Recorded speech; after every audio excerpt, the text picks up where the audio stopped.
মসনদে বসেই অবৈধ অভিবাসীদের অনুপ্রবেশ ঠেকাতে জোর তৎপরতা শুরু করেন ডোনাল্ড ট্রাম্প। এর মধ্যে তিনি বারবার কানাডা, মেক্সিকো ও চীনকে উচ্চমাত্রার শুল্ক আরোপের হুমকি দেন। এবার আগামী মঙ্গলবার থেকে কানাডা ও মেক্সিকোর আমদানির ওপর 25% শুল্ক আরোপের ঘোষণা দিলেন ট্রাম্প। সেই সঙ্গে চীনা পণ্য আমদানির ওপর 10% শুল্ক আরোপের ঘোষণা দিয়েছেন মার্কিন প্রেসিডেন্ট।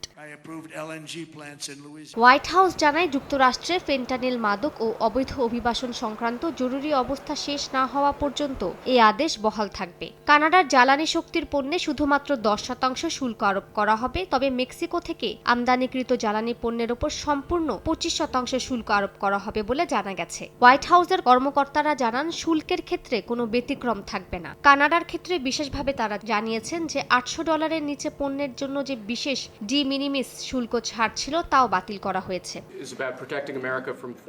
শুল্ক আরোপের পর সামাজিক যোগাযোগ মাধ্যমে ট্রাম্প জানান, মার্কিন নাগরিকদের রক্ষা করার জন্য এ পদক্ষেপ অত্যন্ত গুরুত্বপূর্ণ ছিল। এই সময় তিনি অবৈধ অভিবাসীদের এলিয়েন হিসেবে সম্বোধন করেন।